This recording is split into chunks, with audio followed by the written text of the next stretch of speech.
నా ప్రభువు నీతో మాట్లాడుతున్నాడు. ఓ సోదరా, యేసయ్య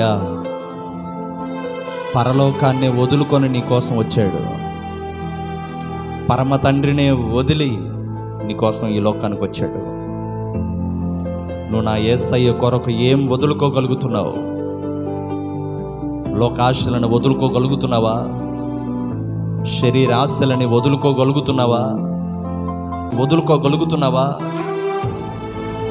మందిరానికైతే వస్తున్నావు, దేవుని పాటలైతే పాడుతున్నావు, వదులుకోవలసిన వాటిని వదులుకోకుండానే జీవిస్తున్నావు.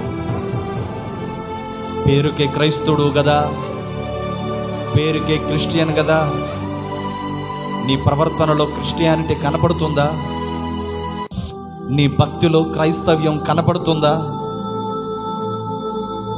యేసయ్య తన మహిమ రాజ్యాన్ని వదిలి ఈ భూలోకానికి వచ్చాడే, తన ప్రాణాన్ని వదిలేశాడే, తన రక్తాన్ని చిందించాడే. ఈరోజు యేసయ్య కొరకు నువ్వు ఏం వదులుకోగలుగుతున్నావు? నీకు ఇష్టమైన వాటిని వదులుకుంటావా?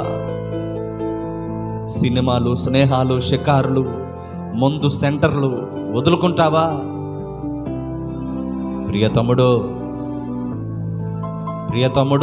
ఓ యవనుడా, ఓ సోదరా, ప్రేమ ప్రేమ ప్రేమ అనే మాయలో పడి ఎందుకు నీ బ్రతుకుని పాడు చేసుకుంటున్నావు?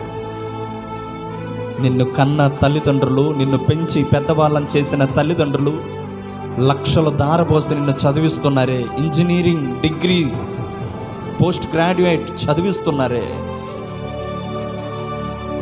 నిన్ను అంత గొప్ప గొప్ప చదువులు చదివిస్తున్న నీ తల్లిదండ్రులు నీ మీద ఎన్నో కలలు పెట్టుకున్నారు తెలుసా? ఎన్నో ఆశలు పెంచుకున్నారు తెలుసా? ఏదో అమ్మాయి వచ్చి ఐ లవ్ యూ చెప్పిందని, ప్రేమిస్తున్నానని చెప్పిందని, ఆ ప్రేమ అనే మాయలో పడి, ఆ ప్రేమ అనే వలలో పడి, నీ చదువును పక్కన పెట్టి, నీ తల్లిదండ్రులను ప్రక్కన పెట్టి, నీ కోసం ప్రాణం అర్పించిన ప్రభువును ప్రక్కన పెట్టి,